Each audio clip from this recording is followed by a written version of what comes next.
Hi, everybody. I'm so glad you're here today. Thank you for joining us. I am Dr. Andrea Bishop, and I direct the Center for Leadership and Development at Harding University. I'm so happy you're here today. I'm also so happy to get to share this time with Dr. Tiffany Byers. Hi, Tiffany. We're glad that you're here. This is our third webinar in our spring series, which is called Leadership Storytelling. And these webinars are instructional. They're also pretty fun, but we're using them as the primary curriculum for that free micro-credential. We're also using them as very practical examples to show you how stories can be leadership tools. Today, our storyteller will be sharing her family's history and some of her personal journey to get to where she is today while we are listening to those stories.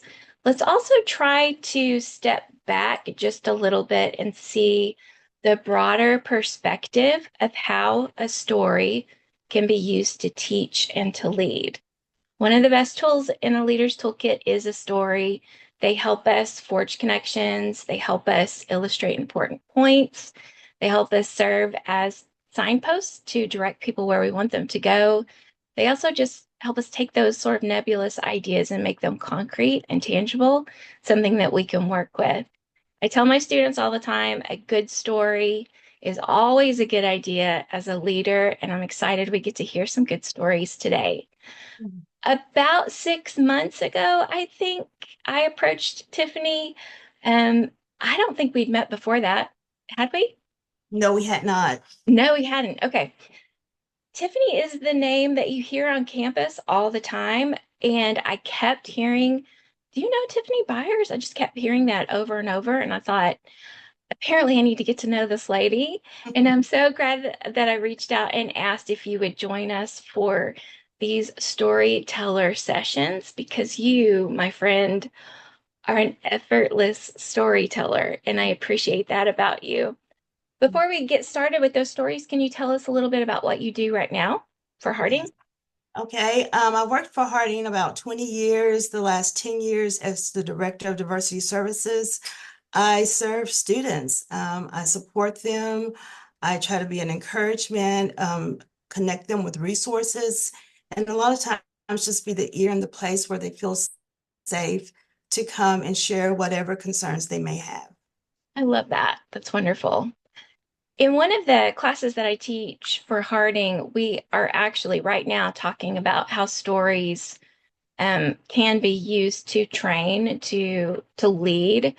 And a lot of my students are initially really, really surprised how often a leader uses a story. Like we do it all the time. And I'm really excited that you're going to be able to lead us today. Do you have any memory of when you realized storytelling was a good way to teach or to lead? Yes, one of my earliest memories was of my great grandmother. She would always use some kind of a story to teach a lesson. And of my um, one of my favorites was that I would always complain about my mom asking me to do chores around the house. So I was mumbling, and my great grandmother heard me, and she told me the story of how, when she was little, how she used to love to hear her mother brag on her because she was just so neat and tidy and she did things without being asked. And as she told that story, I felt smaller and smaller. And so as I got older, I shared that story with my children, just to kind of help them realize or Yes, understand that doing those things are okay and you can make your parents proud doing so. absolutely. I love that. You've learned at a very early age. That's wonderful.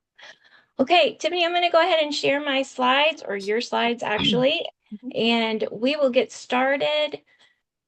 What's on the screen right now are the themes that Tiffany has established for us today. We are going to walk through three stories on these three themes. And I also want to provide the guiding questions that Tiffany and I have used to prepare for today. I think that that is important for you to know as an audience that we didn't just show up to tell stories. We have some guiding questions because we want to walk away. We want you to walk away with certain things. And so these are the questions that we have used. If you are planning to use story in your training or as a leader, these are a great place to start. Okay, are you ready, Tiffany? I am.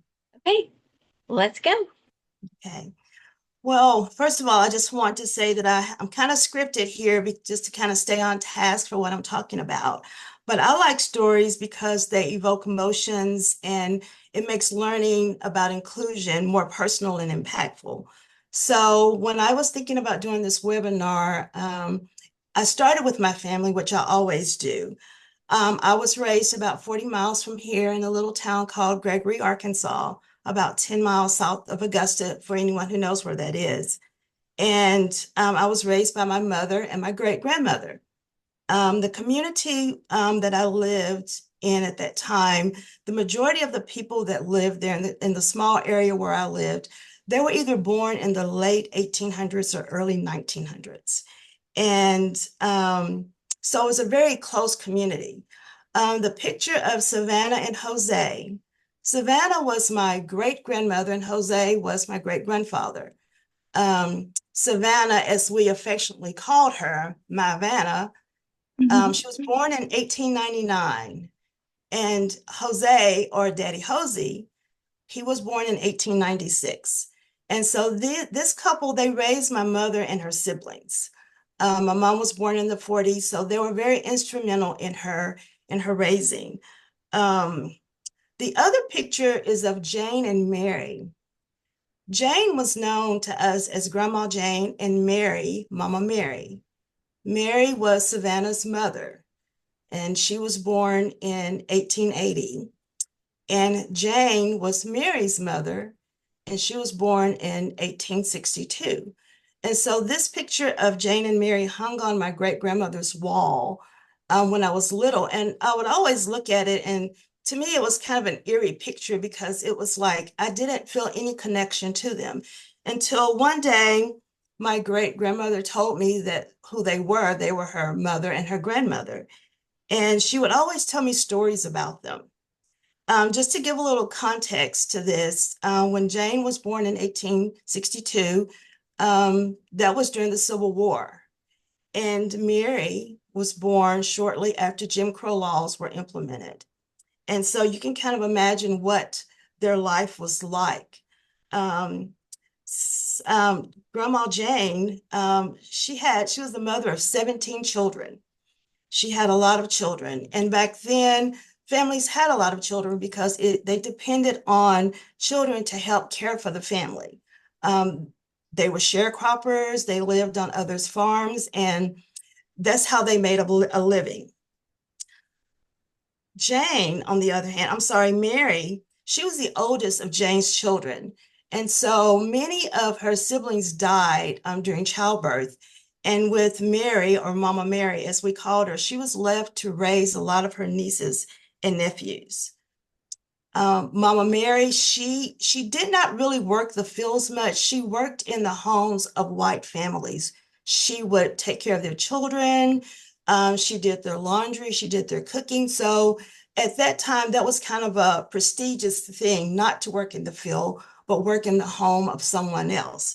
And so Mama Mary, she took a lot of pride in doing so, and she taught a lot of those things to her daughter, Savannah.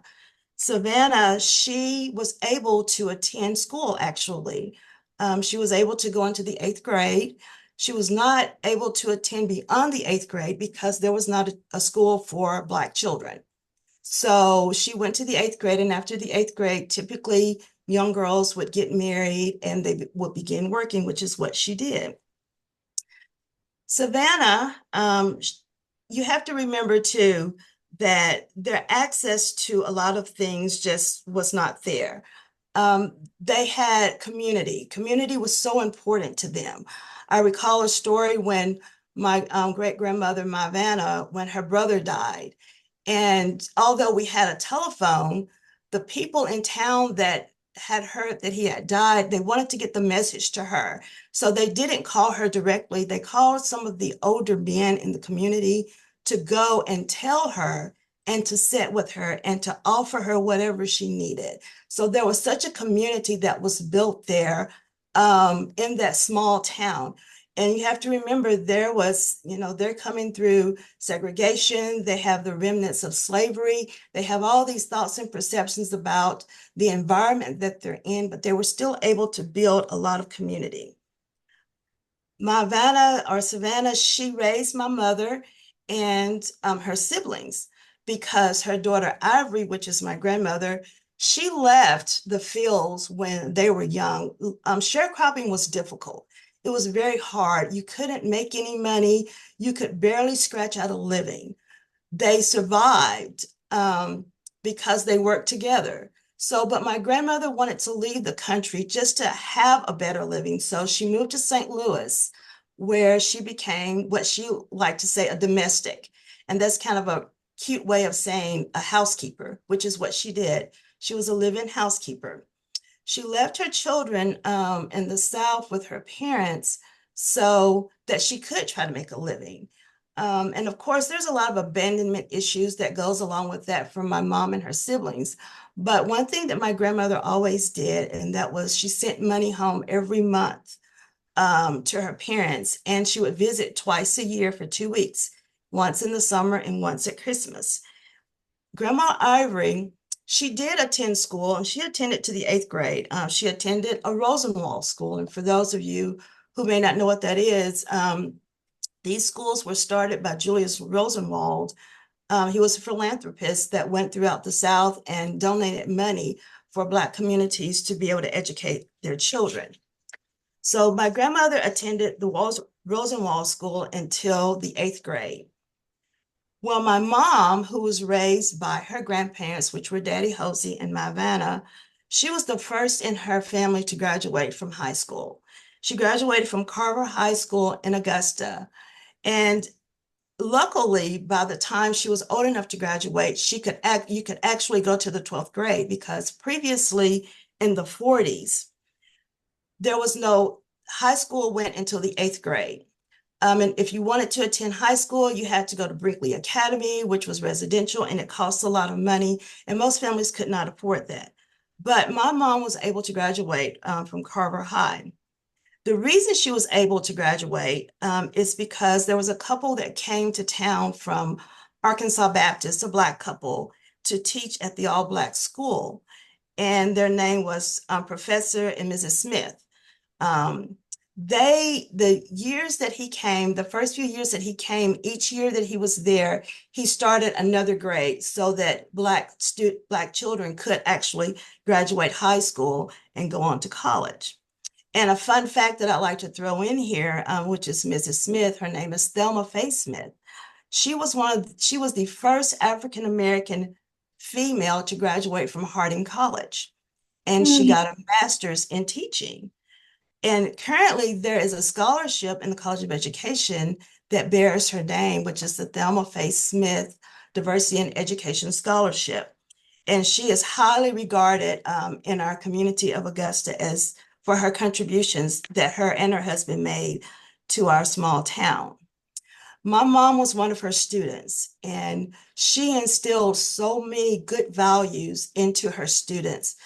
Even today, the things that my mom learned, such as public speaking, how you're supposed to practice and stand in front of a mirror and critique yourself and do it over and over again until you get it just so, which my mom would probably be embarrassed by me right now because I didn't practice as much as what I should have, but that's okay.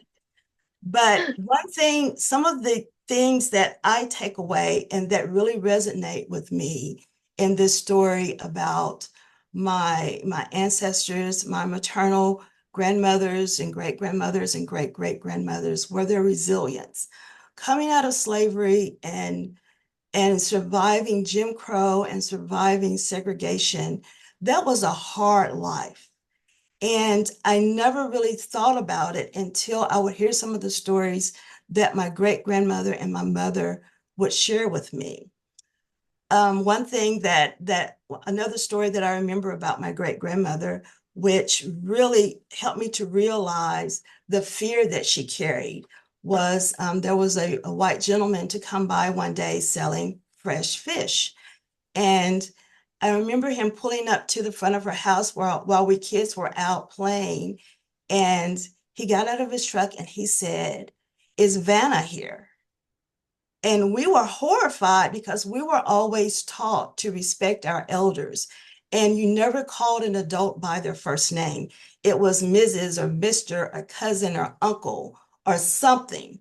But he didn't do that.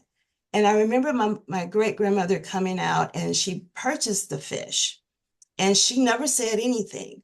But my brothers and I, we were just really angry. We were furious that he would disrespect our great grandmother, who we loved and respected so much. And she overheard us talking about how angry we were about that.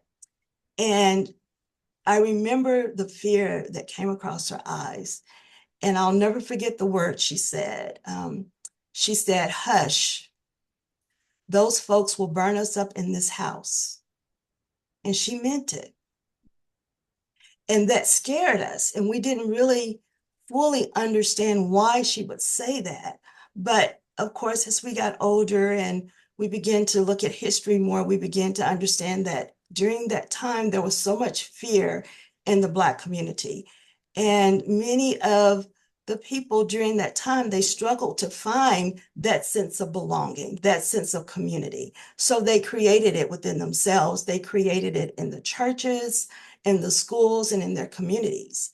And in doing so, they survived and they were able to begin to instill different values into their children and grandchildren that will lead to them having a more productive future.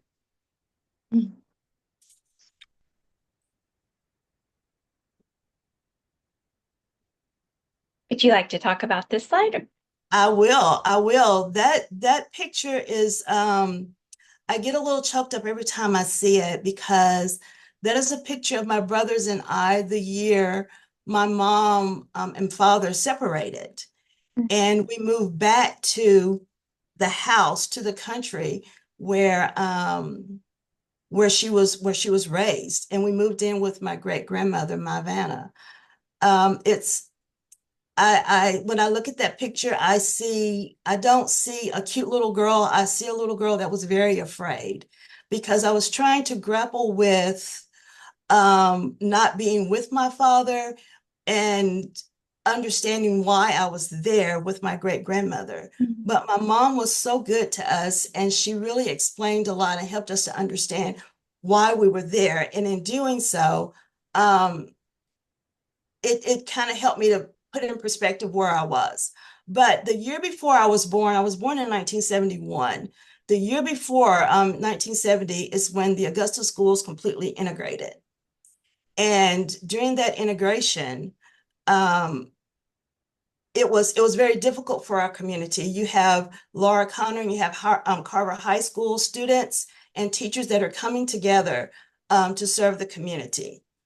And I was the product of the integration, or I was one of the ones that had to learn to survive being in a school where teachers really didn't want to teach all children, for lack of a better way of putting it. But my mom was very good to us. She instilled a lot of important values in us, and that helped us to have a decent, not the best, but a decent, fairly decent education. Thank you, Tiffany. It was instructional, and I also feel like I know you a little bit better after hearing that. What would you like our audience to take from that first series of stories? Well, the main thing is that sometimes life is just puts you in a situation to where all you have to work with is what you have to work with. And when I look back at my ancestors, all they had was what they had. They knew that with segregation and Jim Crow laws, there was definitely a separation in the races, and they pretty much stayed in their place and in their lane. But in doing so, they did not look to the outside world for that sense of belonging. They created it within their communities. They pulled together, they supported one another, they were there when there was a need, and I would see that throughout the time that I lived in that community. And a lot of times when we talk about inclusion, it can be a trigger word that when some people say inclusion, okay, it means everybody have the same opportunities, and it's not the case. Um, they they were no longer in slavery, but there was a separation there, and they were not included. They did not feel that they were a part. But as I said previously, they looked to one another to build the support systems that they needed. Thank you. That's great. Thank you. Audience, we will get to questions at the end of our time together today. So if you have questions or comments or something that you'd like to share with Tiffany, go ahead and use the chat for that. And in the meantime, I think we're going to go to our next story. Are Okay. you ready for that? Yes, I am. Okay. All right.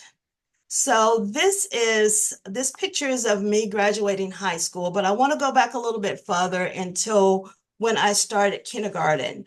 When I started kindergarten, as I mentioned a minute ago, you had integration had completely taken place, and we had both Black and white teachers in the school system. So when I started kindergarten, my kindergarten teacher was amazing. She was a recent Harding graduate, and she was so sweet to me. I was very shy, I was very timid, I wasn't very open, but she was really kind to me. My second grade teacher, she had taught at the all white school, which is the Laura Connor School. And looking back on that experience is very sad to me because I never remember her calling my name. I do not remember her really talking to me. What I really remember is looking at this book and reading about and listening to other students read about spot run, run, spot, run, see, spot, run, for any of you who are old enough to remember those kinds of readers. Um, and I didn't like it. I didn't know what was wrong, but I felt so isolated in that class with learning. I didn't want to read. I was very shy. I was very timid, and I wasn't really given the opportunity or the instruction to learn how to read. So first grade is a very formative year, and there were things that I should have learned as well as other children that we didn't learn because we really weren't taught. Well, by the time I got to second grade, I was just in my 7-year old brain. I just didn't like school. I didn't want to be there. But I had this teacher, and she was probably 4'9" in heels, barely weighed 100 pounds, and she was fierce. And her name was Bertha Byers. And if you can make that connection, she was my future mother-in-law. And none of the Black students liked her. We didn't like her because she made us do things that we really didn't want to do, like read and write and practice. And she really pushed us to do so many things. And she wasn't very nice about it because if you didn't do it and do it well, she had this ruler that she would carry around and pop us in the hands if we didn't do perform to our potential. So during those formative years in education, I just come not to like school at all because what I found was that pretty much all the Black teachers were really mean, and I didn't like them. And most of the students, the Black students especially, did not like the Black teachers. The white teachers, they were okay because they pretty much left us alone, at least most of them, not all of them. They left us alone. They really didn't push us. They really didn't encourage us. As long as we weren't making a ruckus or causing problems, they really pretty much left us alone.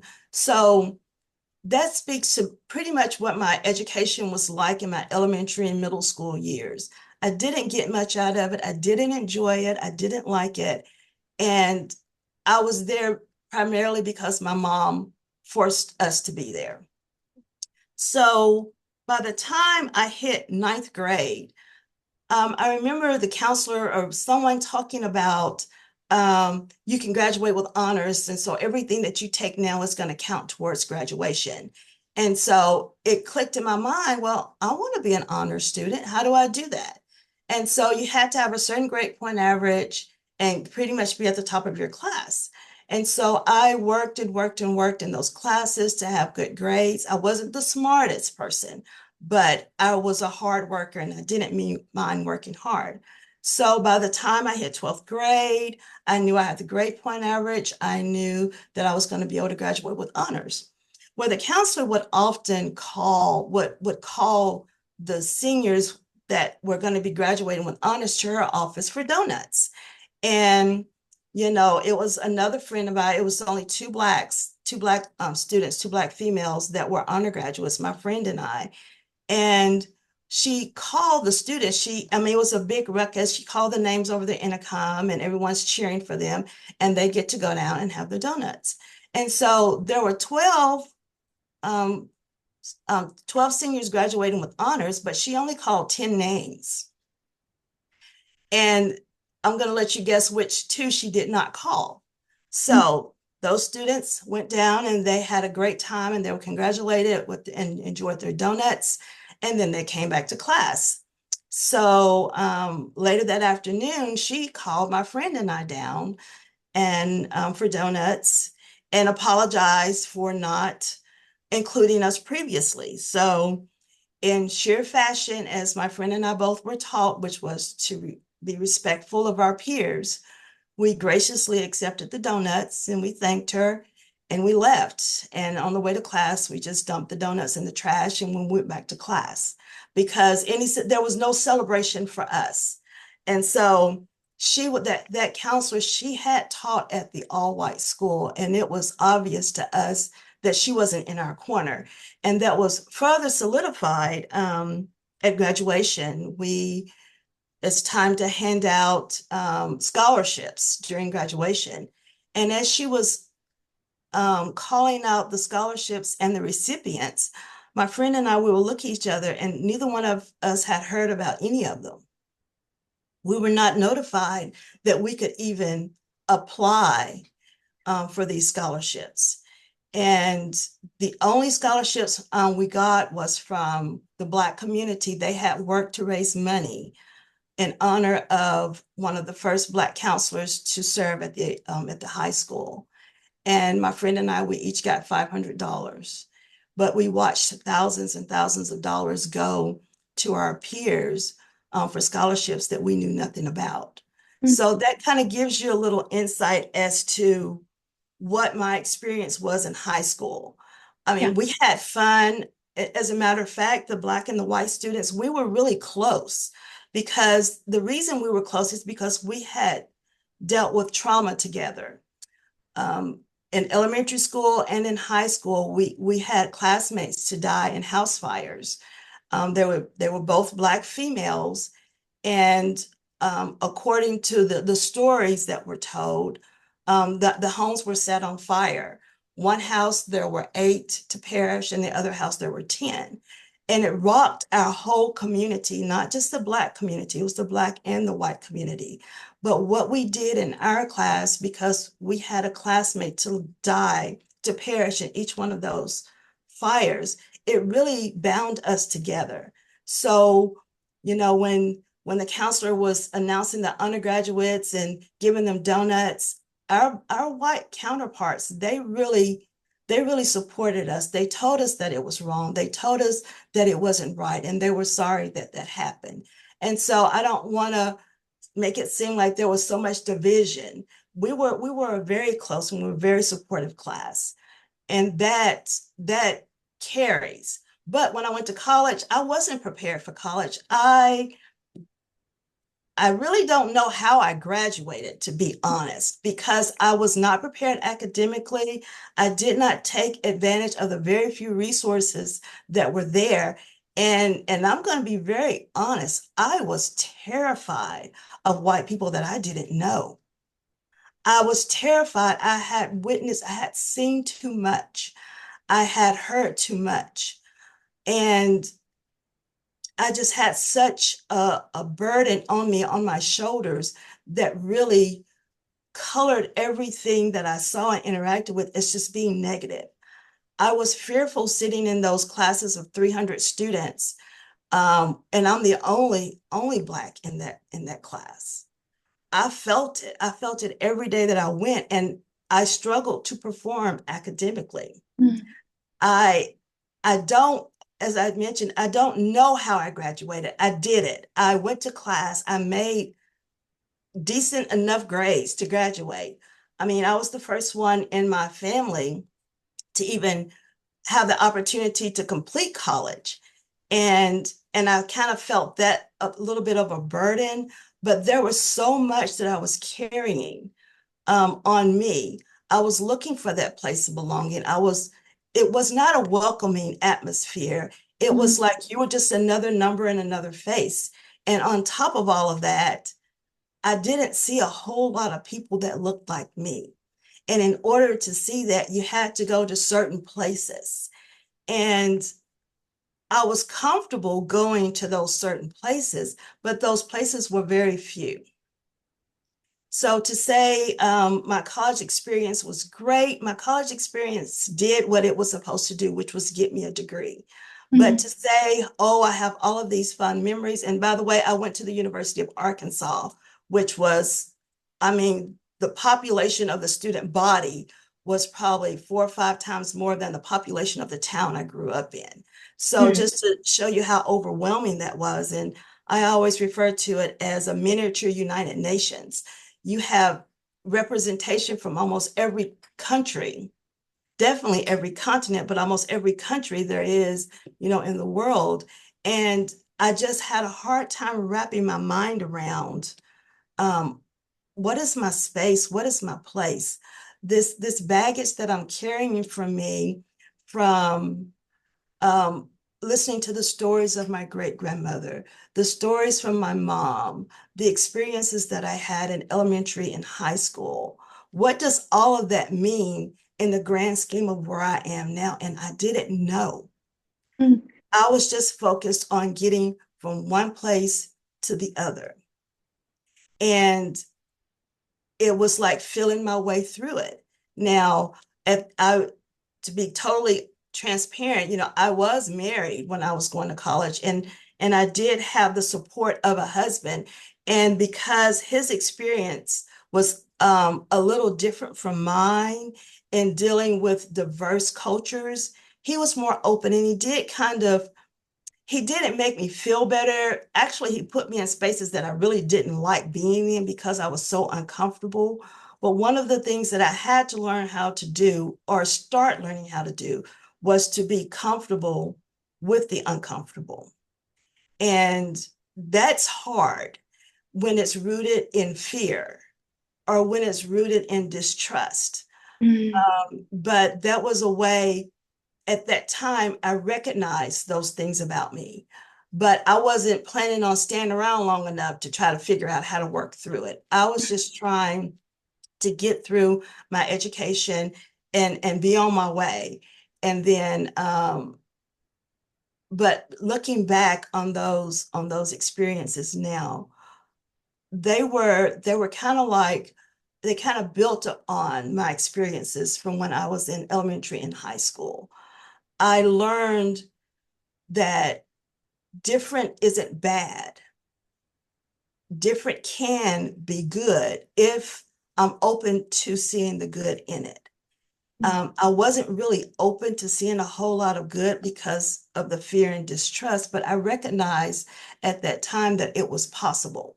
But as soon as I graduated, I believe the day after I took my last final, I moved. I left the University of Arkansas, and I couldn't get out of there fast enough because I was ready to just put that chapter of my life behind me. And after that, I just went and I was a stay-at-home mom for probably about the next 10 or 12 years. And I'm going to go ahead and kind of wrap up with what my some of my takeaways are from that. Let's see. One of my takeaways is that, out of adversity, the Black and white students really worked together to build a community. I felt like I belonged among my peers. Mm. Even though many of them were more prepared academically than I was, we had things that bond us together. We had great athletics. We had some really good teachers that poured into all of us. We had a community, even if our parents did not interact very much with one another, because there was still a level of segregation in our little town. The students really made it a point to bond together because we had shared in so much. We didn't depend on our community to create our atmosphere. We did it among ourselves.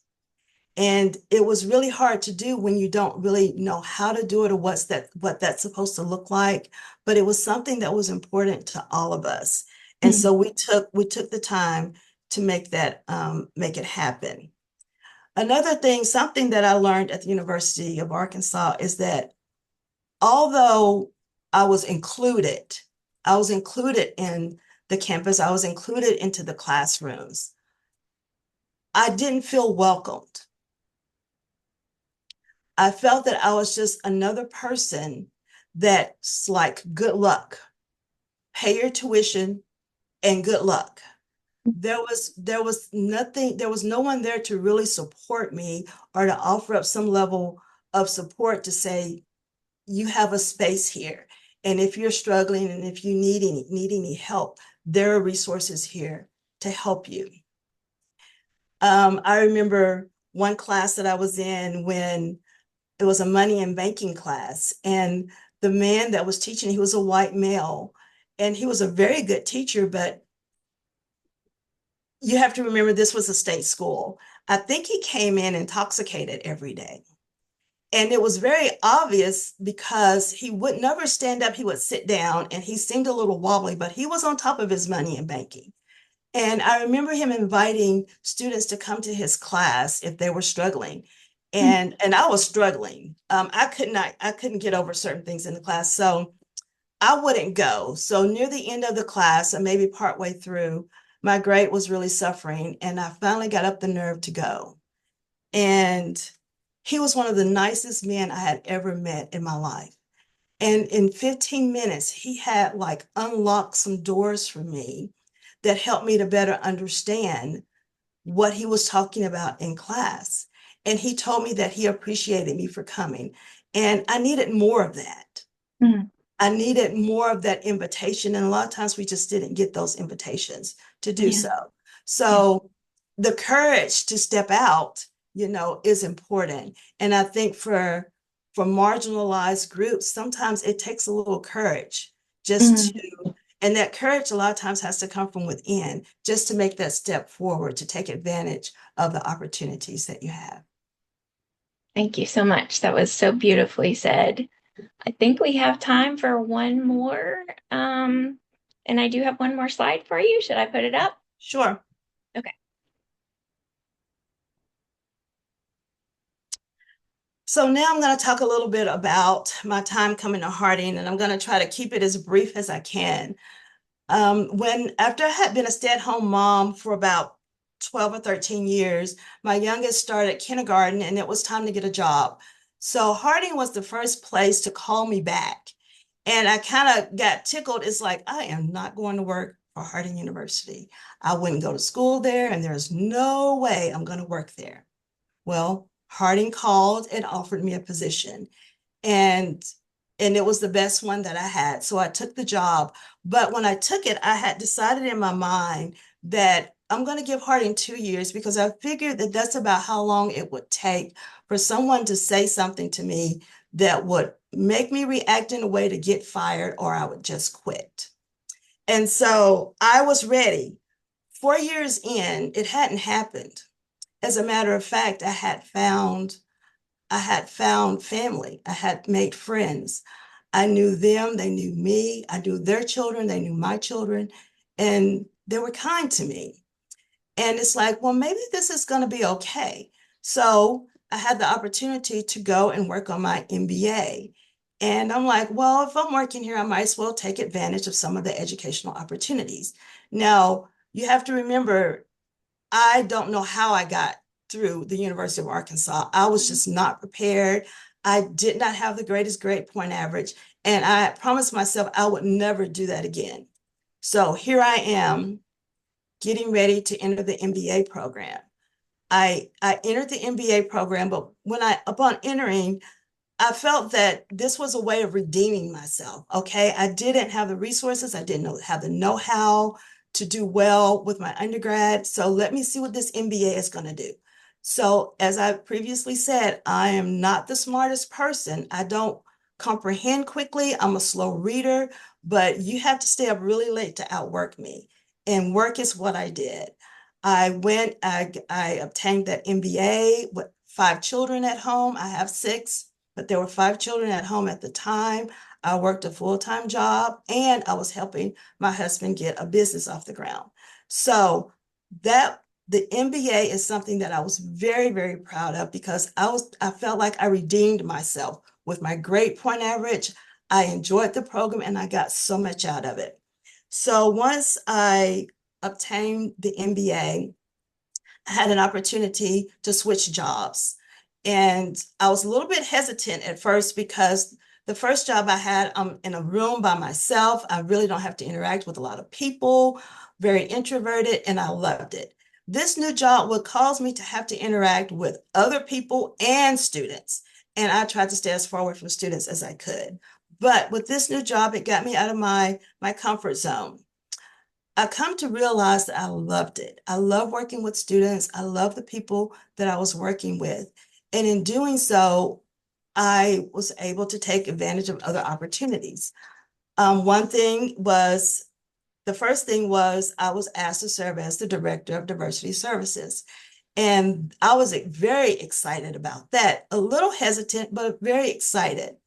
I was hesitant because it caused me to have to stop and evaluate myself.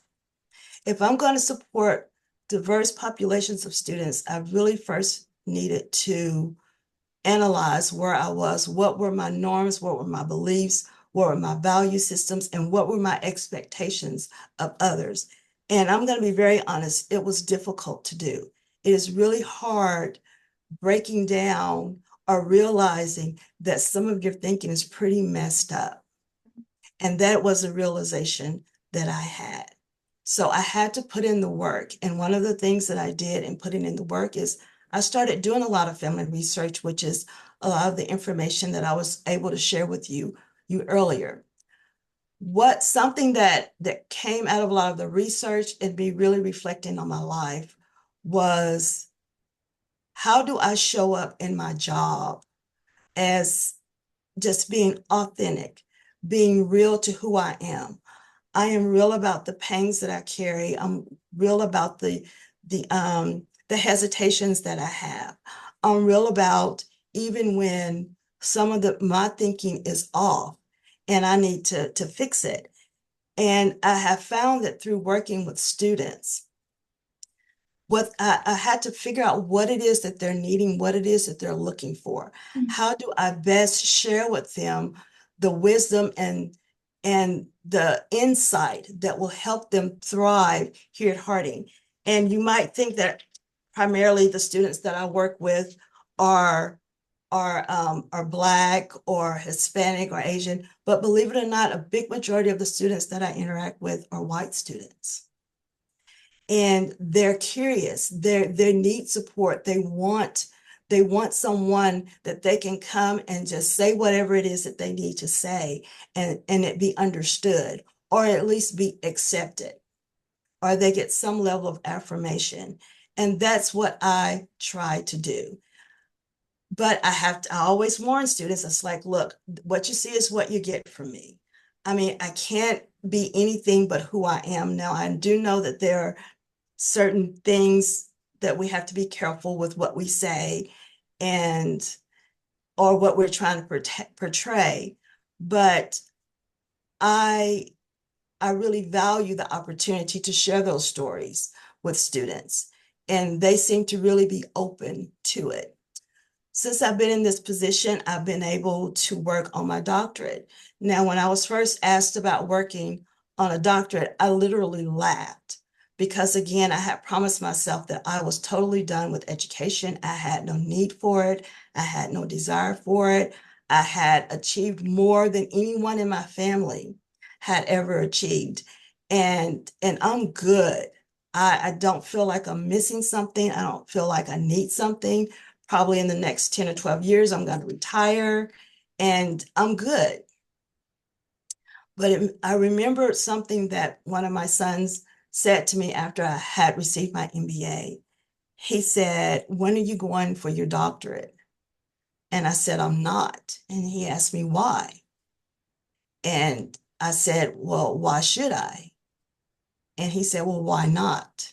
Mm. And that always resonated with me because as I think about that, I think about the women of my family who made choices and decisions for survival. Regardless of what their situation was, they needed to survive and try to make life a little bit better for the next generation. Mm. And here I am, the next generation, and I have the opportunity, an opportunity that they did not have, but I have the opportunity to do something. And why not? Mm. I took advantage of it and I'm so thankful that I did. But at the core of who I am, I'm still a little bit of Grandma Jane and Mama Mary and my Vanna and Grandma Ivory and Georgetta. Those ladies, they live in me in some piece. And that's how I show up, representing the legacy of the women who poured in me directly or indirectly to bring me to this space where I can pour into our students. Thank you so much for sharing that. I consider myself to be a relational leader, and relational leadership is very much based on deep connections, on trust and empathy and compassion. None of that comes easily. And what helps with building all of those things is sharing our stories. And when you do it the way that you just did, you open up so many doors and windows. And I honestly believe that the stories that we tell are like opening a window. And as leaders, we have to leave those windows cracked open all the time. And sometimes we need to just throw them all the way wide open because the people who are following us need access to the heart of us. And you've just given us that. So thank you so much, Tiffany. Okay. Um, Audience, we would love a question, a comment in the chat. I know that we would both love to answer anything if you have a question for Tiffany. And while you're doing that, I'm going to take the opportunity to share just a minute about our webinar in April. In April, we are going to have stories about what we can learn through travel. Our storyteller will be a colleague of mine, Dr. Clay Beeson. Clay is the type of leader who just never seems to be bothered. He's very calm. He's the calm in the middle of the storm, and he has learned a lot from travel. And I think that it's going to be a really fun, really informative webinar. So you can sign up for that using the QR code. You can always email maol@harding.edu for more information. So, do we have any? Oh, we do have some questions. Can you see those, Tiffany? Yes, You want to start with Mike's? sure. Let's see. If there is one thing that we, the audience, could take away in our time together, what would you want that to be? I think one of the best lessons that I learned is be open to Mm. to what's coming at you. A lot of times we can have these preconceived ideas as to who people are, but until you start hearing their story and hearing what's important to them and the effect or the impact that it's having on their life, though their story helps us to best relate to who they are so that we can share our wisdom or our resources or our knowledge, whatever the case may be. A lot of times we think we know what people need, but as you listen to those stories, you're really be able to hone into what's really important. I think the second question was from your own experience in learning. from our past. What do we need to do in our relationships, communities, and nation to leave this earth better than we found it? I think we have to realize that it's not all about us. We have our histories, we have our experiences, we have so much about us of who we are, but other people do too. And be open to what their experiences are. Um, it takes all of us. My mom used to always say, it takes all of us to make this world go round. The good, the bad, the strong, the weak. We all need one another. And Mm, these stories can converge together to where there can be a lot of collaboration and understanding and implementing things just to make life better for everyone. So that would be my suggestion on that. thank you for that. Audience, we do have a little bit of homework for you. We have some story work for you. Over the next few days, we challenge you to identify and sort of process a personal story from your own life or from your experiences that would help someone that you work with better understand who you are. So, by telling them a story, you're opening a window for them. What story would that be for you? What story would you tell? And what would you want people to take away from that? That's your homework. And we would love to hear what you come up with. So please feel free to follow up with us on that. I think we're about done, Tiffany. What do you think? I think so. Okay, all right. I'm going to share my screen one more time. And if you are interested in being a storytelling leader, these are the questions that I recommend that you start with. These are the sorts of questions that you always need to ask yourself when you're in a leadership role where your story is being shared. What do you want your audience to take away from that? We don't just share a story to share a story. There always should always be a point to it. So thank you, Tiffany. Thank you, audience. We're so glad that you made time for this today. And we hope you have a wonderful, wonderful day. Thank you. Bye, everybody. Bye.